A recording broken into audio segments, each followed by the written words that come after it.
Hi everyone, this is Azari Bicolan, Dream Home Finder in Pampanga, and we have another modern contemporary home for sale here in Metrogate Subdivision. And Metrogate Subdivision is very close to Angeles Exit, and yung pinakamalapit na mall is Marquee Mall.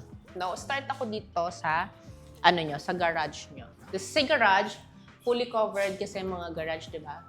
So you can fit up to 2 vehicles. Ayan, ganyan siya. And we have 2 access going to your main house. Over here, you have a sliding door na that is directly connected to your main house. Dito pwedeng dumaan pagka baba nyo ng sasakyan nyo habang nagsasara yung automated gate nyo. And this side is your access naman pag namalengke. Papunta agad sa service kitchen kasi ito na yung side nga ng bahay.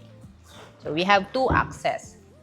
And then, babalik ulit ako sa pinaka-front naman ng bahay nyo ulit para makapasok ako dito sa pedestrian gate nyo. Parang may partition yung garage nyo papunta sa main house. This is your pedestrian gate naman. Once we enter, lahat yan nakatile. So, it's very easy to maintain. Walis-walis lang.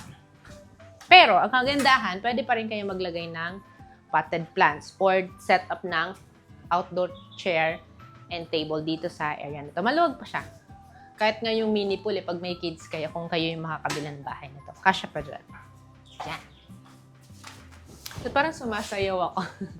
And, almost fully covered din yung area na to. Lalo pag pumapasok kayo, tas mag-fingerprint kayo, or marami kayong bit-bit. Diba? Naka-cover pa rin kayo, hindi masyadong maiinitan. Ayan. You have a digital smart lock for your main door and a nice wooden door. Now again, I'll see you inside. Welcome to your dream home. Nasasamid-samid pa ako. Yan. Ang ganda, para ka may mini hallway. Talagang pwedeng pumasok dito. Oh. Ito yung from your garage. Ganun pala siya. Yan pala yung use nitong sliding door. Yan, pagpasok. Parang may touch din ng industrial yung loob. Hindi ko talaga to binisit. Sa picture ko lang tinignan. Kasi nga kung may surprise ulit. So you have here your accent wall papunta sa your living area. Dito pwede pa maglagay ng yung console, yung lagayan ng keys or mga purses nyo, yung pagpasok nyo. Ganda nito. Accent wall na agad. Para siyang for me, para siyang yung likod ng entertainment wall. Itong wall na tong ganda. Ibang design. Ay, dito na daw agad ako. Sige. First door is, yes, our first bedroom. Wow! Wow, iba yung design. Ito yung, stucco finish. Ganun siya. Isang ganda. Wooden. Hindi yung PVC. Tama ba yung PVC? Wooden talaga siya. Wood talaga siya. This one. So nice. Laking window. Ito pwede na yung guest room or sa mga parents. Pwede na sa kanila to. Yan. This side, this is your guest accessible powder room / toilet and oh, ang laki din. You have your sink. Basin type. Your toilet and a spacious shower area. So, ito na yung common toilet and bath dito sa baba natin. Pwede namin sa mga guest yan. Yeah. Sinasarapan na naman. Tapos dito, ito na yung living room niyo. Wow! Ang daming pin lights. Tapos yung LED strips.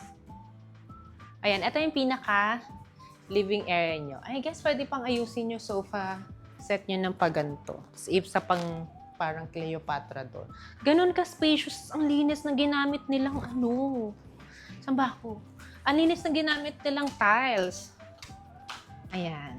Para ma-maintain yung cleanliness ng natin, yung mga curtains, nilagyan nila yung sa laylayan. Medyo puti kasi siya dumihin siya. Anyway, this is your living room. Ganda, no? Up to 65-inch, 75-inch TV. Kasya dito sa entertainment wall nyo. Tapos this side, Parang nag-complement ito, pero medyo may pang ano, may pagka-manly yung color ng chair nyo for your dining area. Pero nag-match siya doon sa pagka-bright nung living area. Ang ganda nito. Iba yung itsura niya doon. Well, makikita niyo yan sa personal or kukuhanan na maganda yun ni Mr. K sa B-roll. Ayan, this is your dining area separately from your living area because you can say it because of the ceiling. Diba yung separation niya from the ceiling. And to make it more spacious, ito yung accent wall niya this side. Yung mga parang pieces ng PVC, wood, and then mirror. And nakapalibot sa kanya is a space over here sa side. Ay, ito yung ano, ito yung door from your garahe na access. Direct access pag kayo na malengke. Ito siya. Tapos, naka-polycarbonate siya. Kaya siya naka-ano na, artificial grass pala. Kasi nga, covered naman yung itong area niya na to. Dito nga pwede mag-set up ng ano, pool or extension ng dining nyo. Tapos hanggang dun to sa, ayan, partition for the dirty kitchen and laundry area niya, itong area na to. Fairness, ang luwag nito Yan. Tapos hanggang dyan yung cover. I mean, polycarbonate na bubong. Balik tayo dito sa loob. Parang ang luwag-luwag. Sobrang open talaga nito. Makikita nyo naman dito sa sofa set na nailagay ng owner. Yeah. Ito pwede nyo pang adjust up to 8-seater. Ganun siya ka-open.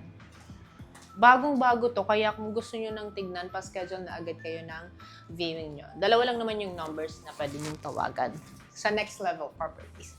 Yeah. So this is your formal kitchen. Good thing you have a decent size for a island countertop. The breakfast nook, 3 chairs, kasya pa. So may mga drawers. Wow, drawers, cabinets. Ay, may mga ano pa. Ayan. May lagayan na. Organizer na. This is nice. Ayan. Then L-shape yung countertop nyo naman. Semi-furnished na yung house, no? May kasama ng fridge. Yung, wow! Ang laki ng sink! There's sink over here. Tapos ito may induction na rin. Tapos, Elba yung brand. Tapos pull out yung range hood niya. Ang linis, no?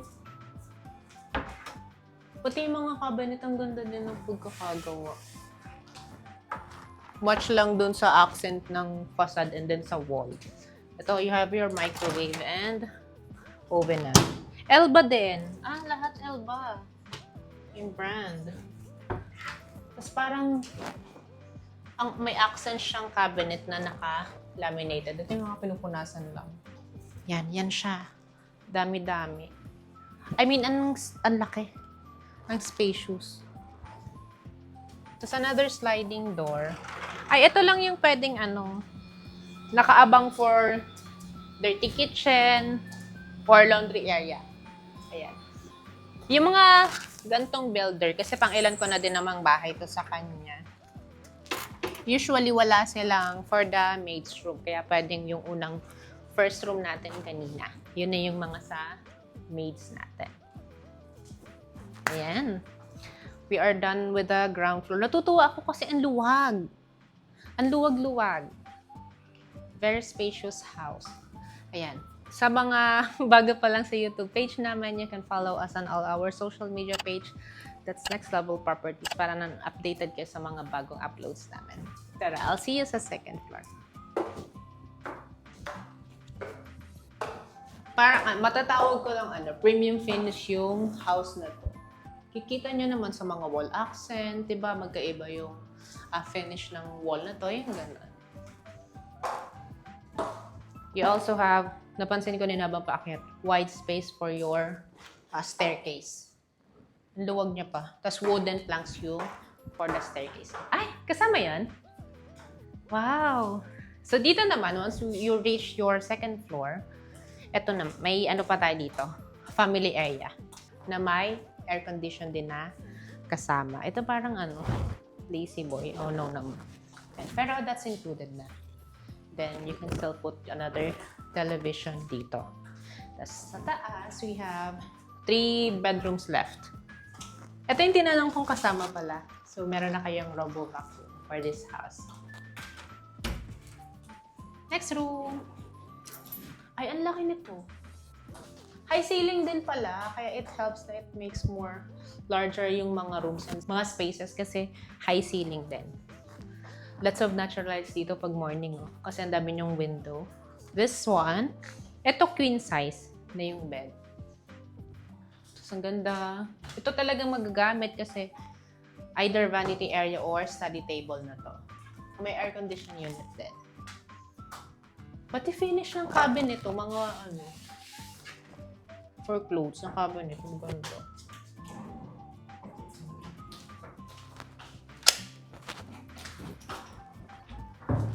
Tapos I guess yung toilet and bath ng room na yun, ito. Wow! Ang laki!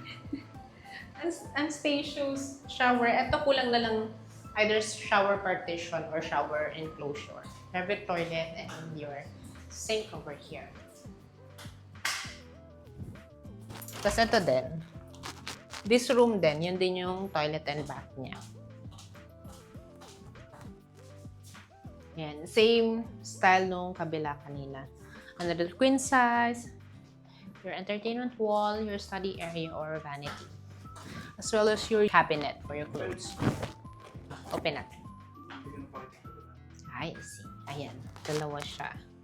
Ito shelves, ito yung mga long dress.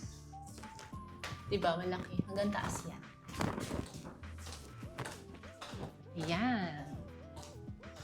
Down to our... Ay, wow! Hindi ko pala ito napansin kanina. Ang ganda pala ng ceiling natin paakit kasi may chandelier siya. Anyway, sa mga common areas din pala may mga CCTV na installed. Wow! Primary bedroom. Wow! Ang spacious! Alo, ang laki!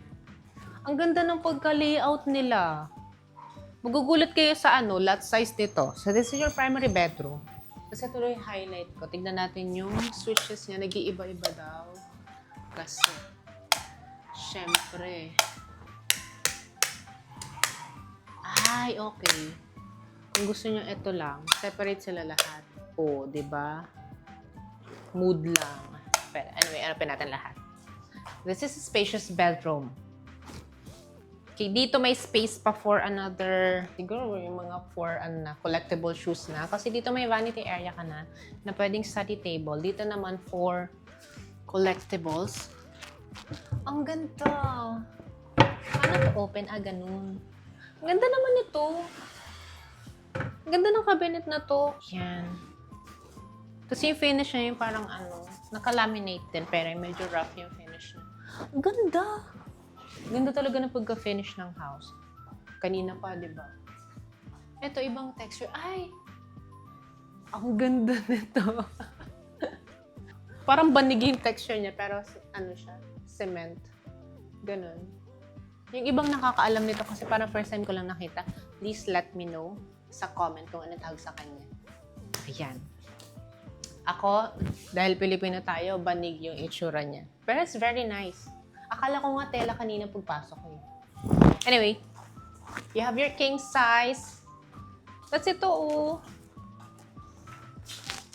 Yung bed, both side, may bedside table, pero also serve as charging port na. Tapos parang may nakita ko kanina speaker.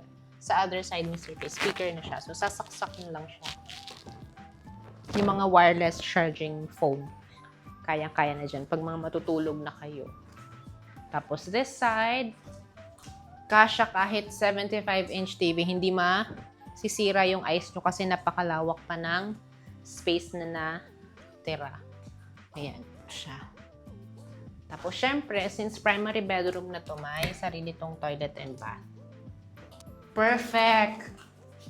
Pagpasok nyo sa lamin, this side you have your walk-in closet, enough space to put your mga luggages dyan sa taas. Kay husband and wife, punong-puno ng lagayan ng damit. Ayan. Maximize lahat hanggang dulo. drawers. Ang gaganda ng finish, ha? Sara ko lang.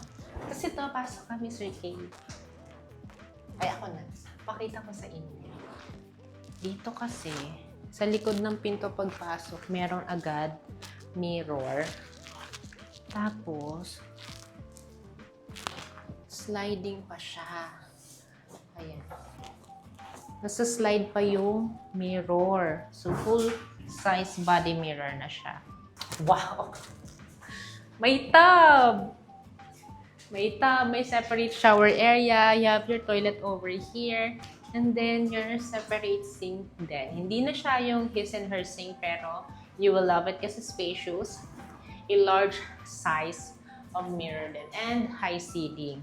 Yung shower area, napakaluwag din. Yan. Ito yung shower area. Pwedeng dalawa kayo maliligo habang yung isa nagre-relax doon. CY. Yung ganun. Kaya pala ganun siya. Yung premium finish siya kasi have that. Enough space. A decent size for everyone. Now, we have another area to explore. Ito naman yung balcony. Na ang may access is yung ito lang, si primary room. Wow! Nasa ano na ngayon? Mga 5... Ayan, 5:40 na. 5:40 na ng hapon. So, ito yung view ng primary room. L-shape pa yung... Oh, L-shape pa.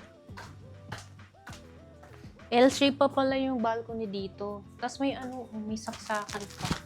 Pag tumambay kasi kayo dito, yung either blower or yung mosquito killer, pag tumambay kayo dito.